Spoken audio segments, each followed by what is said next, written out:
In this section, we will look at the application of changes in momentum and rates of change of momentum when it comes to cars and the engineering of cars. Well, when we think about cars, all their designs, whether they are cars or trucks, we should think of them as three different sections. We have our front crumple zone, we have our passenger section, and our rear crumple zone. And those vary in different vehicles. In the picture below, what we see is the frame of a car, the body or the structure of a car. And we can see that it's made of different materials. Mild steel, high strength steel, very high strength steel, extra high strength steel, ultra high strength steel, aluminum. And so we think of aluminum as being something that would crumple, and mild steel would be something that would crumple. And the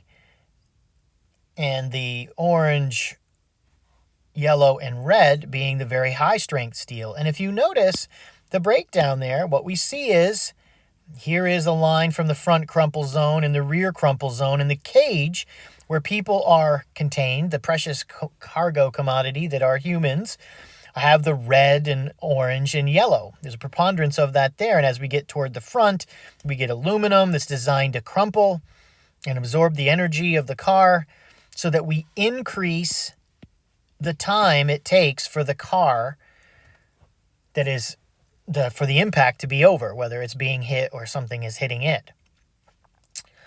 And if you notice, the front end of the car, which is larger and longer, has mild steel and aluminum. And the rear of the car has high strength steel and mild steel because there is less material. There's less material in the rear end of the car to be crumpled. And so cars are designed that way, to crumple, specifically to increase the time and therefore reduce the force that people experience. And if we look at this car that's actually in a crash dummy situation, or there's a crash dummy in there in a crash test situation, we can look here and we see, okay, so there is the front part of the passenger cage, and here is the rear part of the passenger cage. And if you look, yes, the door has crumpled, but it is only the door. This style here is still intact. The front here is still intact. And this car actually overlapped the barrier. So if this is the barrier I'm drawing down here from a top view, the car hit like this. And so you can see the hood over here on the other side still being in, I did that backwards.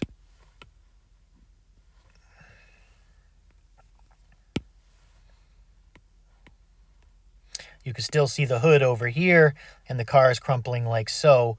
And we're over here looking this way at the car. But you can see that the main container where the people sit is relatively intact, and the entire front of the car is obliterated where it came into contact, and it's designed to do that. You notice even underneath, the car folds downward. It folds up, it folds down, and it turns out they design, you can't see it from this, that it's designed that the engines move down. The engine moves down too, so it doesn't come into the passenger compartment. And so the car is not only designed to crumple, it's designed to crumple in a particular way so as to protect the passengers. And so this concludes our introductory, our introduction to momentum. From here on out, we will just look at many cases of the law of conservation of momentum as appropriate here. And we will be moving into our next major topic, which is the conservation of energy and its appurtenant concepts, work, energy, and power.